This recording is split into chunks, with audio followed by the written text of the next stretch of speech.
Hey guys, how's it going? Mike here. Mike's DVDs and Blu-rays is back with some more videos to show you. That's right, guys. Movies, movies, movies.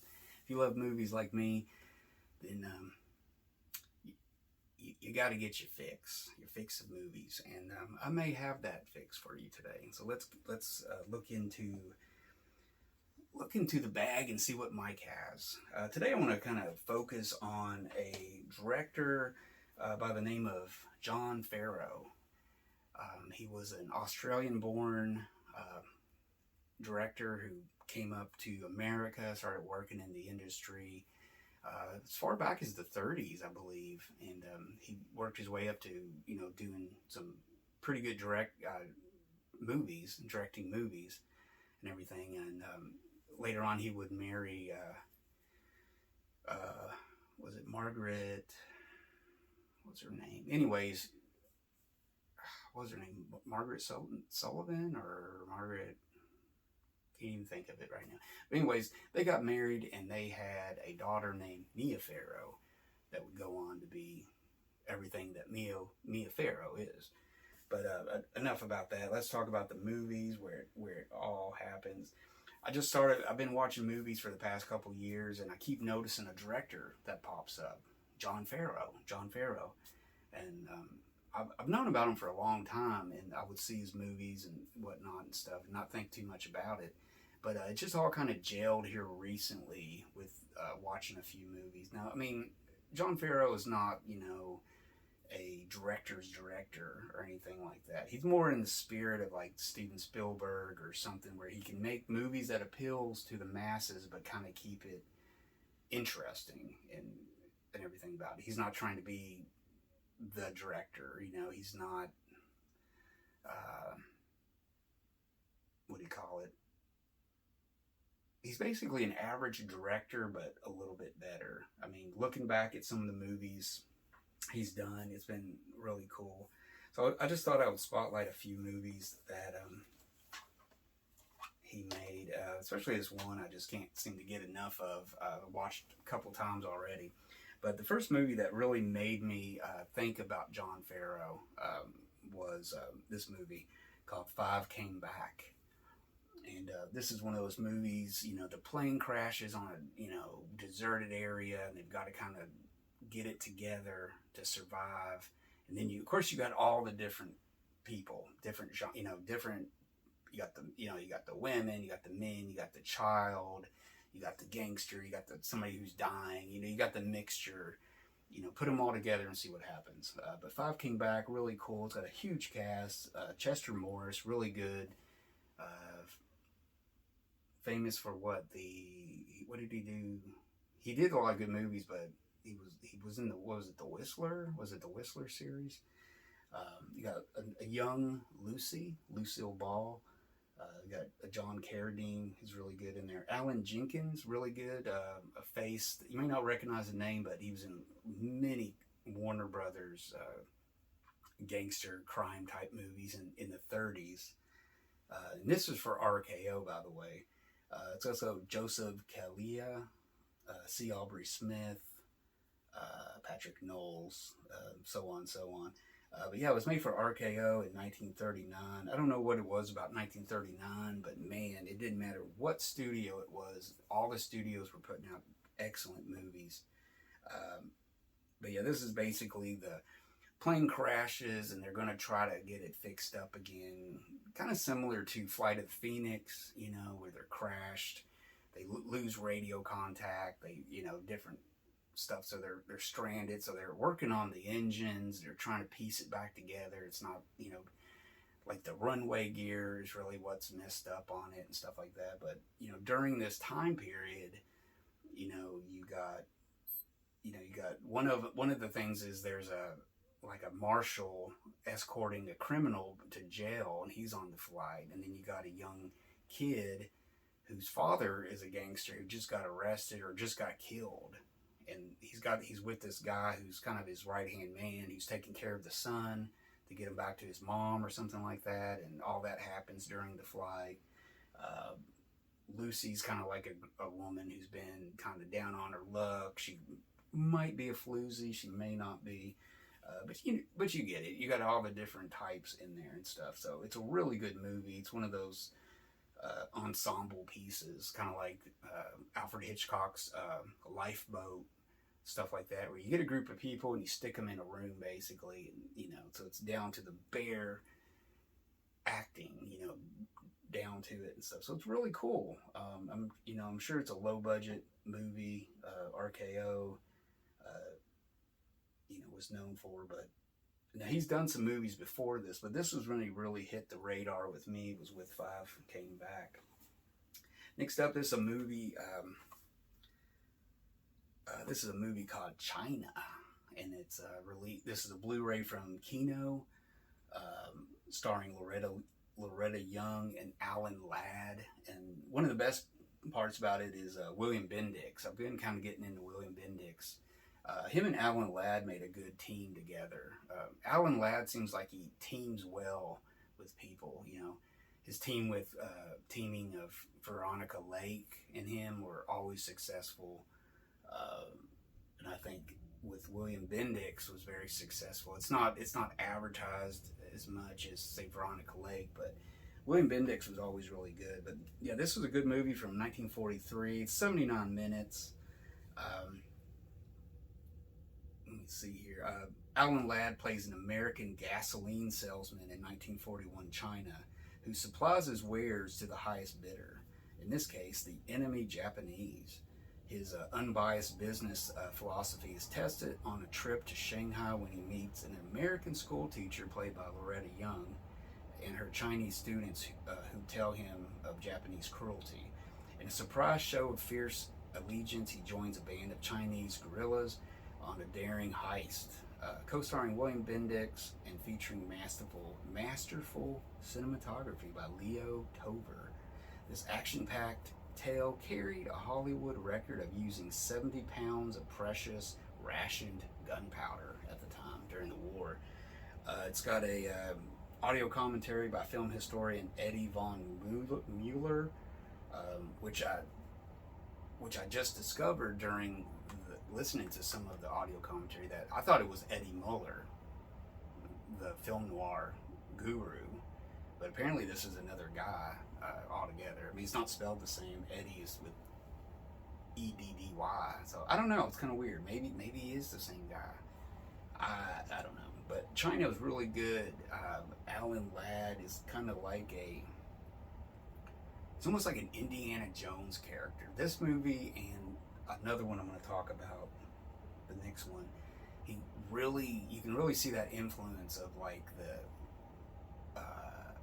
Indiana Jones adventure guy. He's got the hat already, he's got the jacket, he's in the Far East somewhere getting into something. He's usually, he's his own man, he's a kind of does his own thing and stuff. But yeah, China's a lot of fun. I mean, it's the movie was a lot of fun just with some of the scenes. It's got some great war scenes and everything, and it just has a feeling of something different. I mean, there was tons of movies made similar to this, during wartime, but this was really interesting. It was different. It had a different feel to it, I think, and I think that's the John Farrow touch on this movie. So the other movie that I really think about John Farrow and Alan Ladd in particular is this movie called Calcutta.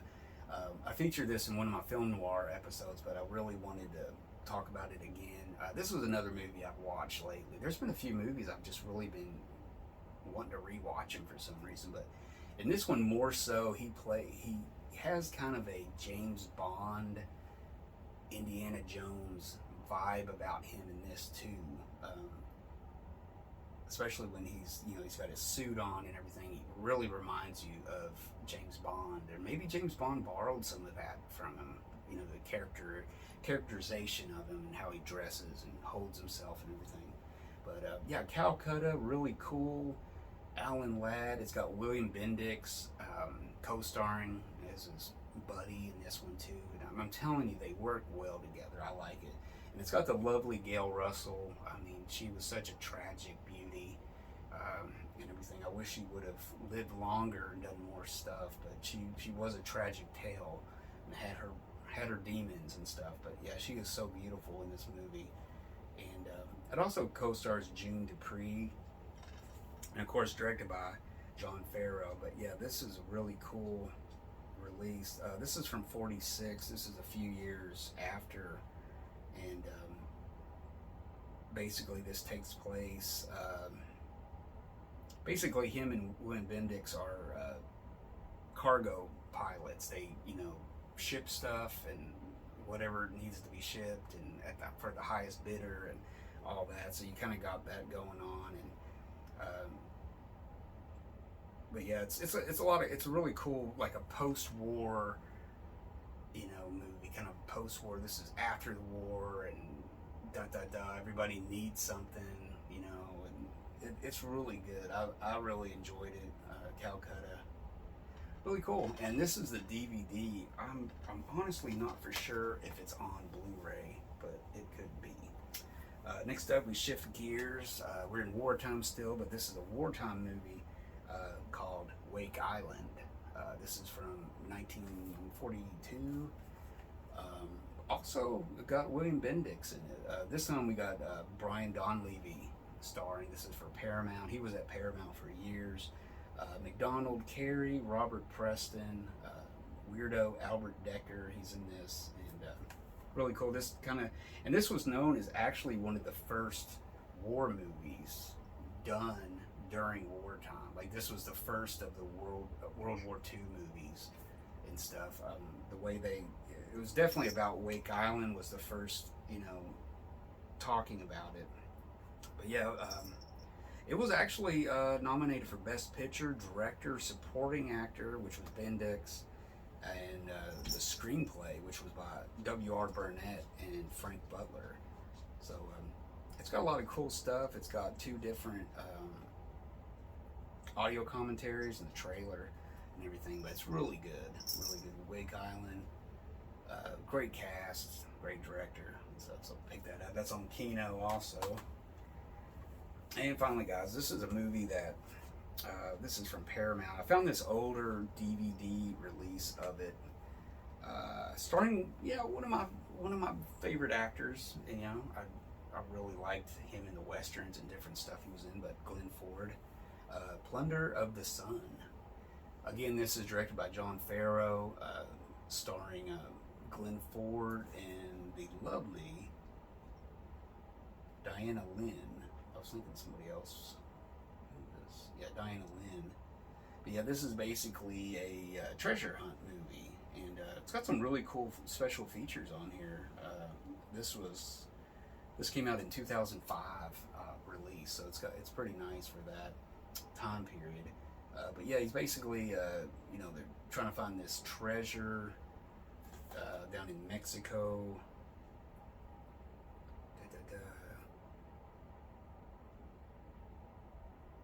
I'm trying to think here. What?